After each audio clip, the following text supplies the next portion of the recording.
Our vision is to inspire the world and remove limiting beliefs in your mind. At Sprinkle with Hope, our mission is to inspire you to live your best life by sharing stories of hope, resilience, courage, and overcoming adversity. We believe that everyone has the potential to lead a joyful, fulfilling life, and we hope to encourage and motivate you to pursue your dreams.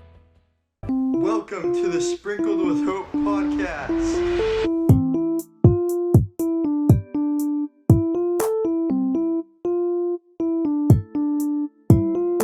This is Jason. And this is Shane. And it's podcast time. Welcome to your Sprinkle with Hope podcast and your host, Jason. So excited to welcome Ann Scottlin with us today. Ann and I have been looking forward to this one for a while. We've previously had a conversation with her, and it was such a joy to talk to her and to get to know her a little bit. But Ann Scottlin, she's been a professional in the industry of personal empowerment and emotional well-being for over a decade. But she found that even the best teaching falls flat if the higher self isn't brought into the equation.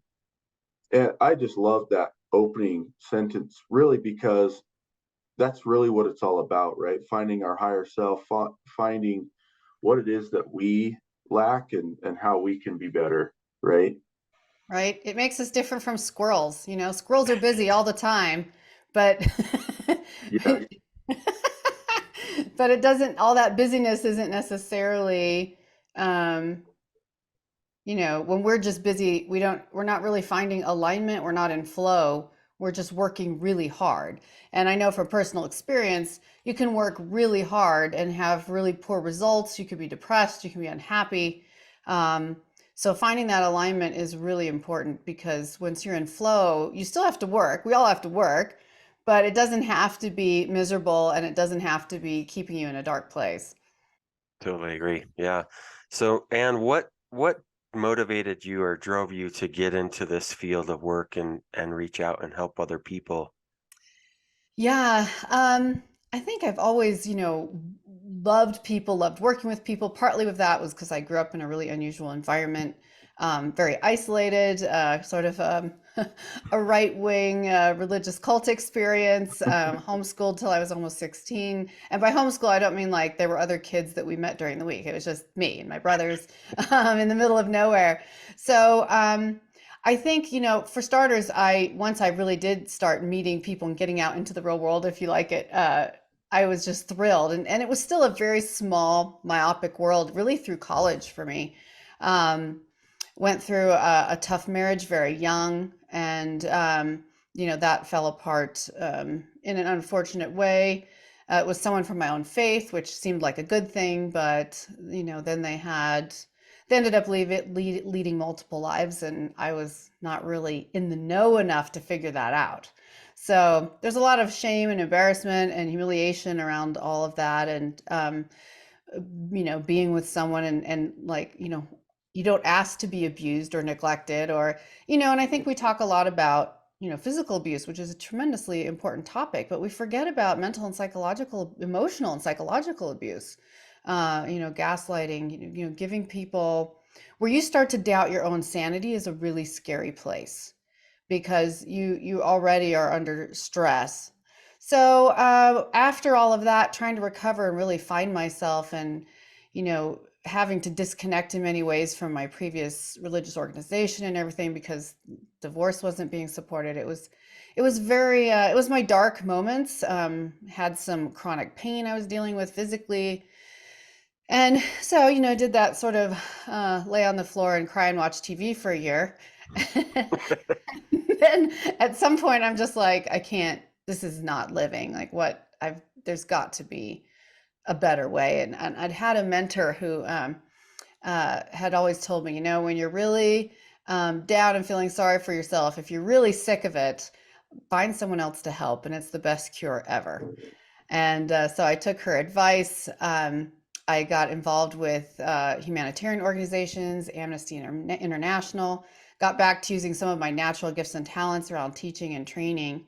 And as that evolved, I started realizing that supporting and helping others in their emotional journey, in their spiritual journey, in their overall human being journey was something that really fed me. It was less about how much money you could make and more about how much of a difference you could make. So that's kind of what drew me into this industry. I love that. Love what you're saying. You're speaking my language. Um, so one of the things you talk about is how you use neuroscience to support the brain's ongoing receptivity. Can you kind of talk about that a little bit? Because I love neuroscience and just that neuroplasticity and how our brain can really change if we allow it to. So true. I mean, there's so many things you could talk about, but yes, I think, I think something that, we could talk about the science of, neuroplasticity, changing the way you think, changing how the way you think changes, can affect your emotions in a positive way. Um, but also, I think part of it that neuroscience can speak more directly to, um, is, and even beyond neuroscience, is going back to just awareness, just Mhm. being in a simple place of awareness, instead of being the squirrel, Right. just functioning for survival, going through the busy work. I love squirrels, by the way. They're like one of my favorite animals. And I drew a card the other day and I drew a squirrel and I was like, okay, I know.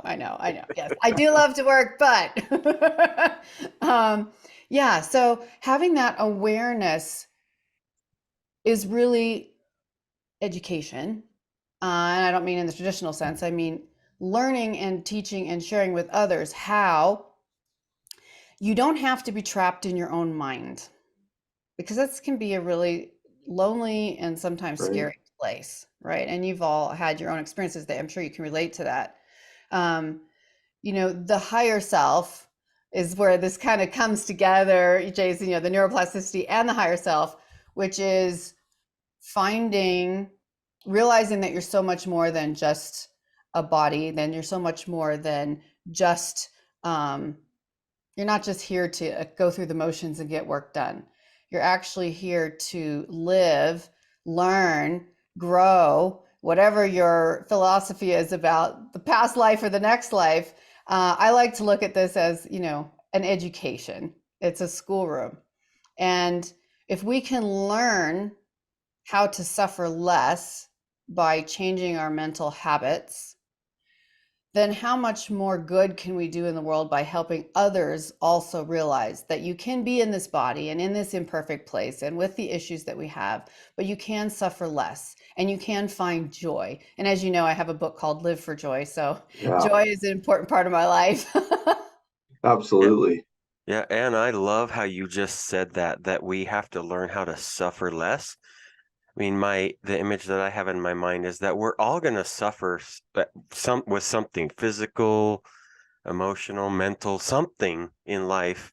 That's not going to pass any one of us. We're going to all deal with something.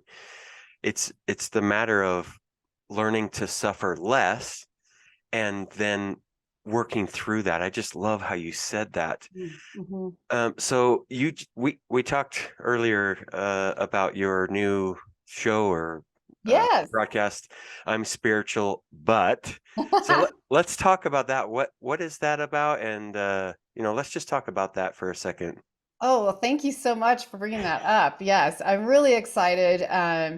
So this new show, I'm Spiritual, but is a live streaming show, with guests, and I co-host that with, a good soul friend of mine, Dr. Roger Leslie, and it's a show about spiritual inclusivity. So regardless of your background, regardless of where you are in your personal journey, whether you're religious, not religious, we wanted to create a place where people could come and share what's working for them without saying, you all need to do what I'm doing. It allows permission for an area of growth and community where people can find tools and information to strengthen their own vertical relationship with higher self, God, the universe, whatever you want to call that, regardless of the structural framework they come from, or their religion, their philosophy. So this is kind of unusual because most spiritual, shows, many of which do incredible amount of good, But even if it's just about the spiritual version and the practice of yoga, there's still like a path that they're trying to like gently push you toward Right. following. Yeah. And this is more about personal self-exploration. This is hearing a wide range of people. I mean, we've had pastors on, we've had healers and psychics on, we've had, a wide variety of people. So what is working for you? And the one sort of prerequisite to anyone who comes on our show as a guest is they believe in love first, in inclusivity, and finding what binds us in our commonalities. We have so much in the media and the world and everyone around us showing us our differences. And there's work to be done there, but the differences is not where we need growth right now. What we need to do is finding our commonality, because when we do that, the differences start to disappear. Whether Yes. it's politics or religion or orientation, whatever that is, if you start just bonding from your heart and your soul as a human being, it just doesn't matter anymore. Not in the same way. It's all up here and it's not here. So this is what the essence of the show is. We've been really, really great views. I think our first few episodes, we got like 1.2, 1.3K views. So we're really excited, and that's every day at noon Eastern, 9 a.m. Pacific on USA Global Network. Or if you want to just get that information directly, you can go to the show's site, which is imspiritualbutt.com. No punctuation, just imspiritualbutt.com. Nice. I love how you talked about love is really that centerpiece to that podcast, for you to be a guest on that show. And I love that idea and that thought of that we need to be more united, and we need to have love and joy at the center of all of that. So what would you say about, like joy being central to, I mean, you have your book, right? Joy being central to just how people think and feel and interact with each other. I think joy is a common language that we often overlook. Joy is a common language. Um, Suffering is a common language. If you're an empathetic person, if you can relate and not judge the suffering, but actually, relate. So if we can empathize with other people's suffering, we want to also give ourselves permission to share the joy. Joy is the great commonality, in my opinion, because it rises above all these other things we're talking about. It's very close to whatever the most general terms of spirituality are, because it's a leveler. Joy goes above, where you live, politics, religion, ethnicity, orientation. Joy is a common language everywhere. I've been fortunate to travel a lot. I know you guys have too.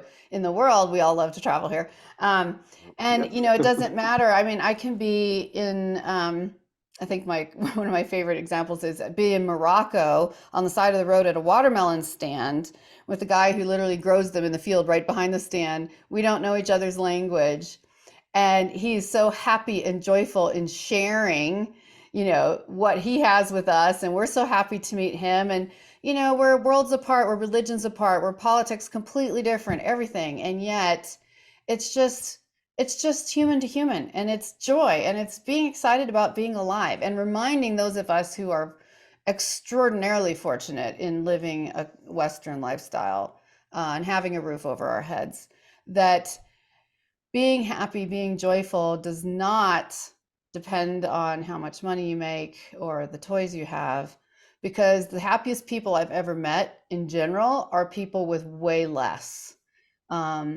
They've retained the art of just celebrating being alive despite their suffering, instead of never being satisfied with not having enough money, toys. It's a different outlook, and we can learn a lot from that.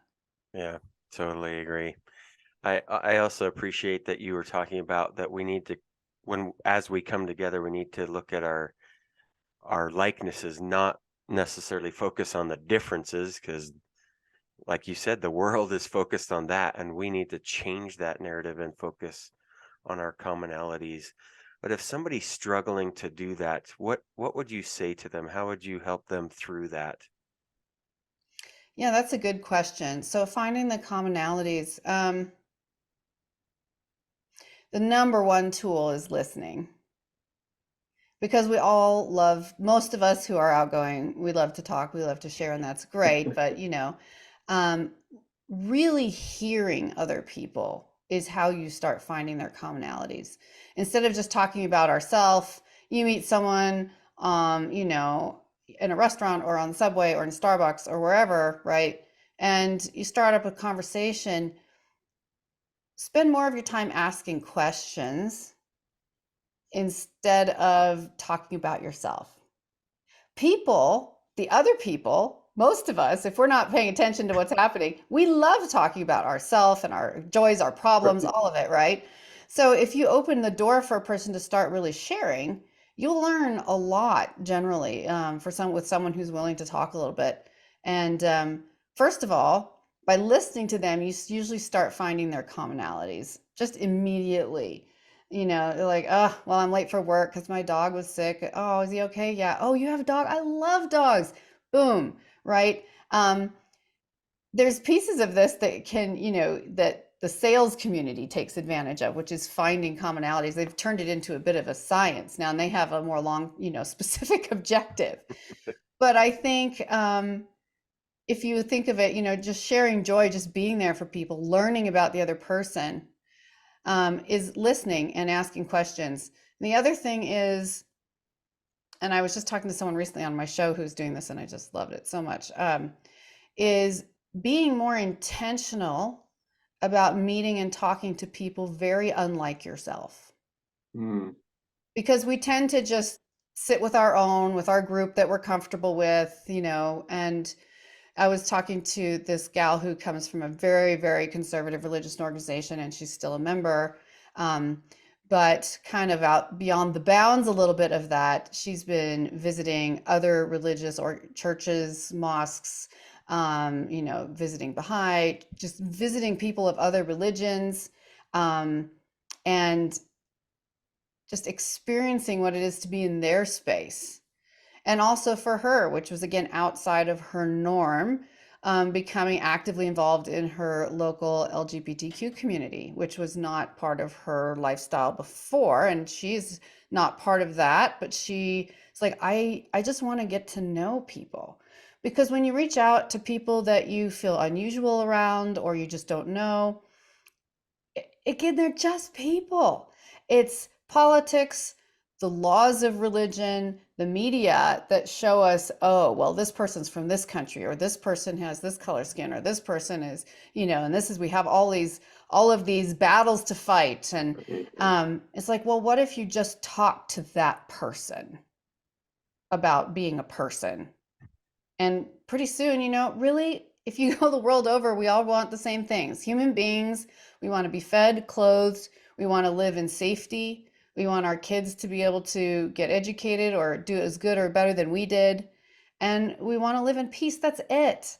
That's really it. All the rest is just extra. So making a concerted effort to meet people who aren't like you will make friendships you never imagined, and you will just have the gift of yourself. You start to feel like you're belonging more because you've offered them a space of belonging in your friendship. And not everyone's going to be your best friend, but realizing that we're just part of the great human race even is means you're never alone.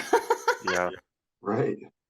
No, I love what you're talking about, and the fact that you said be intentional, right, about going and finding somebody that you wouldn't normally interact with. I love that thought because it's being intentional, and you're specifically going out to do that type of activity, right? Yeah. That's so awesome. Near the end of the podcast, Shane and I, we do this thing called the double down dose, and it's two questions that we ask every guest that we've had on our show. But the first question of the double down dose is, how would you define hope? How would I define hope? Hmm. Such a good question. I think hope is knowing that you have meaning. Mm, You personally, you have meaning and you have a contribution to make. There's only one of you. There's only ever been one of you in history, in the world now. And the planet needs you. Whoever you are, you have gifts and talents that can be used to really help and heal. And it doesn't mean you have to be perfect. It doesn't mean you have to have special training. It just means because you are needed, you have meaning. And this isn't even going into a spiritual conversation. This is just the basic being a human being. So I think when we know that we have meaning, we have hope. When I was at my lowest places in my personal experience and didn't really care if I woke up alive or not the next day, it was finding that activity, working with humanitarian organization and seeing people in such worse and more dire straits than myself, and realizing that I could make a difference, even though I was still depressed, I could still make a difference. That gave me meaning, and that gave me hope, and that gave me energy, and that got me out of my house, and that got me back on my feet. So I think hope is meaning, knowing that you have meaning, whoever you are. And PS on that, we all are making a difference. It just is, what kind of difference are you making? Yeah, wow. I love what you just said. I hope people listen to really everything you just said. It applies to every person. Wow. So the second part of Double Down Dose is, how would you define love? Mm. I think love is sharing hope.